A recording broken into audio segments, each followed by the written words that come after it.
सीतापुर बट्सगंज स्थित आरोग्यम hospital and maternity centre में प्रसूता कंचनी की मौत के मामले में जिलाधिकारी द्वारा गठित जांच समिति की रिपोर्ट ने अस्पताल प्रबंधन की कार्यप्रणाली पर गंभीर सवाल खड़े कर दिए।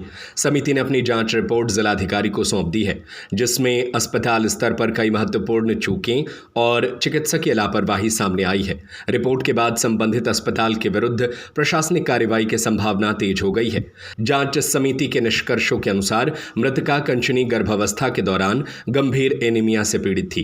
9 माह के गर्भकाल में उसे मात्र 2 बार चिकित्सकीय परामर्श मिला और चिकित्सकों द्वारा सुझाई गई आवश्यक जांचें भी नहीं कराई गई। रिपोर्ट में यह भी उल्लेख किया गया कि अस्पताल में भर्ती के दौरान रक्त की व्यवस्था करने के निर्देश दिए गए थे, लेकिन प्रारंभ में परिजनों द्वारा रक्त उपलब्ध नहीं कराया गया। बाद में निजी ब्लड बैंक से रक्त की व्यवस्था कर प्रसूता को चढ़ाया गया।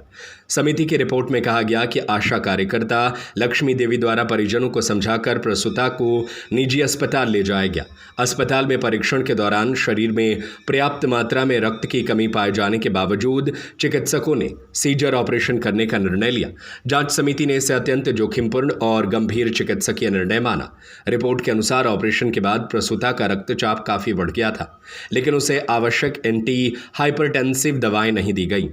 साथ ही ऑपरेशन के बाद जिन जीवन रक्षक दवाओं और ब्लड ट्रांसफ्यूजन की आवश्यकता थी, उसमें भी अपेक्षित सतर्कता नहीं बरती गई। समिति का मानना है कि समय पर उचित उपचार और चिकित्सकीय प्रबंधन से मरीज के बचने की संभावना बनी रह सकती थी।